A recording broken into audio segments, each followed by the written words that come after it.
Good Morning Business, French Tech. Et dans la French Tech ce matin, c'est PowerZ qu'on connaît bien, mais qui vole de succès en succès avec Emmanuel Freund, son cofondateur et président. Bonjour. Bonjour. On rappelle, pour ceux qui n'étaient pas à l'antenne, il y a quelques mois, quand on vous avait reçu, c'est un jeu éducatif. Vous n'avez pas l'impression d'apprendre, parce que vous êtes dans un univers qui ressemble à beaucoup de jeux vidéo, sauf qu'à chaque fois qu'il y a des épreuves, c'est de l'apprentissage pour les enfants. Exactement, c'est de montrer qu'en fait on peut faire des maths, on peut faire de la géographie, on peut faire de l'histoire, du français, en prenant plaisir en le faisant. Et les enfants que normalement on met devant des écrans, qui demandent des écrans pendant 2 heures, 3 heures le week-end, tout d'un coup cet écran va devenir utile, ils vont apprendre plein de choses et ils vont progresser. Vous avez dépassé les 100 000 utilisateurs, combien payent ? Alors 0 paye, parce que le jeu est gratuit, et c'était très important pour nous.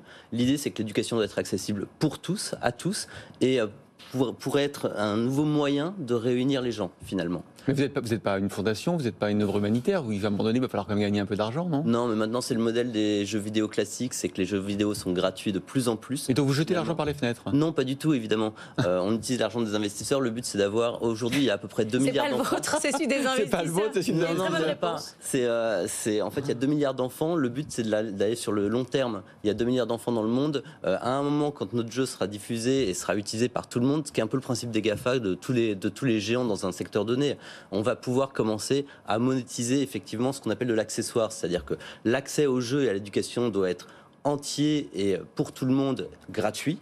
Maintenant, si on a envie d'avoir un chapeau rose ou si on a envie d'avoir dans sa maison une échelle de corde ou n'importe quoi, ça on va pouvoir vendre des petits accessoires qui vont permettre de s'amuser dans le jeu. Je le redis pour ceux qui nous écoutent en radio, d'aller sur RMC Découverte Canal 24 ce matin, parce que les images, franchement votre jeu il est extrêmement beau, les graphismes sont magnifiques, c'est hyper léché, on se croirait vraiment, c'est pas du tout je sais pas comment ça s'appelait à l'époque, Adobe, Adibou, voilà, Adibou. Adobe, c'est pas la même chose. Ça n'a rien à voir, c'est très très beau et on comprend qu'effectivement on n'est pas l'impression de faire des cahiers de vacances, par exemple cet été, avec la nouvelle version que vous avez lancée en juin, quand on joue à ce jeu.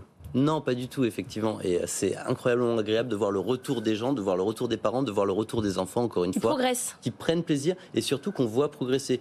Je veux dire, mes enfants qui sont les premiers testeurs, tout d'un coup, je me suis aperçu de leur niveau catastrophique en géographie. Ouais. Et maintenant, je suis très très fier parce qu'ils savent placer le Guatemala, par exemple. Moi, je ne sais toujours pas. Emmanuel Macron a annoncé hier un fonds d'innovation de 500 millions d'euros. Il a aussi beaucoup reparlé de cette école qui est trop déconnectée de l'entreprise. C'est un discours qu'on entend depuis toujours. Il faut reconnecter l'école avec l'entreprise. Est-ce que vous avez l'impression que là, il y a une bascule, il y a un changement, ou vous y croyez moyennement ? J'y crois sur le long terme, c'est très très long. C'est toujours très très long malheureusement et c'est bien qu'on donne un coup de pied dedans. Évidemment, aujourd'hui on s'en aperçoit, l'école est en retard, la France est en retard et ça c'est un problème dans les classements PISA, dans les autres classements.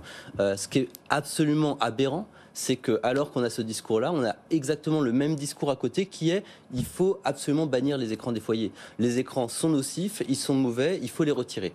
Alors que les écrans sont un moyen de faire progresser les enfants complètement incroyable. La technologie de façon générale, la science, on est dans une société là où justement on commence à avoir des doutes sur la science, on a des problèmes sur les enfants qui débarquent sur les réseaux sociaux à 12 ans et qui sont absolument pas préparés là-dessus, on a un problème de fake news. L'apprentissage de l'écran, l'apprentissage du numérique est incroyablement important. Et on a, grâce à l'intelligence artificielle, des moyens de faire progresser des enfants à leur rythme, incroyablement rapidement. Donc individuellement, de manière individualisée. C'est un outil pour le professeur qui n'existe pas. Alors justement, un outil pour le professeur. Quand vous étiez venu, vous nous aviez expliqué que votre pari, c'était effectivement de faire adopter PowerZ par les écoles, les enseignants, qui ont un module pour eux, pour faire progresser leurs élèves. Est-ce que cette annonce dont parlait Laure d'Emmanuel Macron, 500 millions, un demi-milliard d'euros pour l'école, est-ce que ça va ruisseler ? Est-ce que ça va arriver jusqu'à vous ? Oui, on l'espère que ça arrive chez nous, sur d'autres projets. De toute façon, ce qui est important, c'est effectivement les changements qui vont être mis en place maintenant. On est déjà dans les écoles, par hasard d'ailleurs, parce que notre but c'était vraiment d'être une alternative à Fortnite, d'être une alternative aux jeux débilisants d'une certaine façon. Vous arrivez dans l'école par les enfants ou par les profs ? On est arrivé par les professeurs, c'est des professeurs d'ailleurs sur cette émission qui nous ont entendus et qui nous ont appelés après, des directeurs d'école pour nous dire on aimerait bien tester à l'intérieur de l'école. Depuis janvier, on est déjà dans l'école publique, dans certaines écoles publiques, Belgique, là où on fait des tests avec les enfants, et les tests sont incroyablement efficaces. Donc maintenant, on a beaucoup plus d'écoles depuis septembre, parce que justement, ils ont adoré ça. C'est un moyen d'occuper les enfants, de leur apprendre des choses, de les faire progresser, de les faire revenir à l'école pour certains qui sont déscolarisés. C'est un moyen finalement de mettre la science dans l'éducation. Bon, prenez plusieurs lignes de téléphone aujourd'hui, parce qu'après votre nouveau passage dans Good Morning Business, je pense que vous allez avoir quelques appels, notamment parce que évidemment, les écoles, c'est la rentrée la semaine prochaine, et que beaucoup de directeurs d'école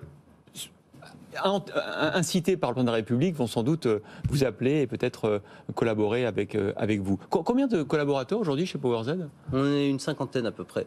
On augmente très vite, malheureusement, parce qu'on aimerait bien garder une petite équipe pour l'instant avant de lancer à l'international. C'est dur de recruter, de trouver les talents. On le dit souvent ici dans la French Tech. Vous avez beaucoup besoin de développeurs, de programmeurs. Pas du tout, il a dit. Pas du tout. Pas du tout. Ah bon ? Mais non, alors on parle de la grande démission, de plein de choses. Effectivement, les gens sont à la recherche de sens et c'est important. Le monde d'aujourd'hui n'a pas l'air d'aller si bien que ça. Et donc on a envie de faire quelque chose pour trouver finalement où est-ce qu'on va être le plus efficace. Qu'est-ce qu'on va pouvoir faire un tiers de notre temps dans notre travail pour avoir une utilité, un sens. On fait un projet sur l'éducation, sur les enfants. Donc les enfants, c'est l'avenir, l'éducation, c'est la base d'une certaine façon. Dans le jeu vidéo en plus, donc dans un univers ludique, dans une start-up, avec tout ce qui est possible, avec beaucoup de moyens. Ça suffit pour attirer. Ça suffit complètement. Même pas des salaires plus élevés que la moyenne Des salaires moins élevés que la moyenne, non ? Même pas. Non, on a les moyens et c'est très bien, mais on ne surpaye pas, on ne sous-paye pas. C'est simplement, on veut des gens passionnés et on a le plaisir de les choisir en fait. Dans le volet de ce qu'a annoncé Emmanuel Macron hier, il parle toujours de ce lien avec l'entreprise, le fait qu'il faut que les enfants connaissent les carrières, ce qui se passe dans les boîtes, comment ça fonctionne. Est-ce que ça pourrait être un développement d'un de vos jeux de dire je vais faire un truc RH sur les métiers pas forcément que pour l'apprentissage, mais pour montrer le monde de l'entreprise tel qu'il est. Oui, je suis pas sûr que... Je pense que le monde de l'entreprise doit changer aussi, on en reparlera peut-être une autre fois, mais je pense que le monde de l'entreprise tel qu'il est, justement, il doit subir pas mal de transformations. Non, mais on a le temps. Qu'est-ce que vous entendez par là ? Qu'est-ce que j'entends par là ? Ouais. Le modèle du patronat classique, le modèle finalement des employés, sur encore une fois cette quête de sens, d'avoir finalement l'actionnariat de l'entreprise qui est réservé à une toute petite partie de la société et les gens qui travaillent à l'intérieur, qui font le produit d'une certaine façon, qui sont très peu impliqués dans l'avenir de l'entreprise. De la même façon, la relation avec le client, ce qu'on voit, ce qui est déjà en changement, c'est-à-dire que le fait qu'on n'achète plus un produit, on veut savoir où est-ce qu'il est produit, qu'est-ce qui va devenir, à quoi va servir l'argent qu'on va donner à ce produit d'une certaine façon et à cette entreprise. Toutes ces choses-là permettent de faire des nouveaux business models, même sur la rémunération d'une certaine façon. Encore une fois, qu'est-ce qu'il pourrait y avoir comme business model économique vertueux ? Ouais. C'est hyper intéressant de se poser ces questions-là et c'est hyper intéressant de faire ces tentatives aujourd'hui encore plus qu'avant parce qu'on s'aperçoit qu'il y a plein de choses possibles. Ça commence, il y a quand même des entreprises qui changent leur modèle, leur modèle managérial. Et c'est comme ça qu'on voit qu'il y a un mouvement qui commence à se mettre en place. Justement, on sent que de la même façon que pour l'école, de la même façon dans l'entreprise, il commence à y avoir une remise en question de certains dogmes. Est-ce que c'est pas un peu, pardon, on fait de la philosophie, mais c'est intéressant. Est-ce que c'est pas un peu un monde idéal ? Est-ce qu'il n'y a pas des secteurs où, vous voyez, on a eu du débat avec Benaouda Abdeldaïm il y a 2 jours sur le Texas qui met sur liste noire les entreprises qui font du verre parce qu'elles ne soutiennent plus les hydrocarbures. Vous avez une voiture, peut-être déjà électrique, mais pour beaucoup de Français, il faut encore du pétrole. Est-ce que il faut aussi des salariés qui vont dans les entreprises pétrolières chez Total Energy ? Vous voyez ce que je veux dire ?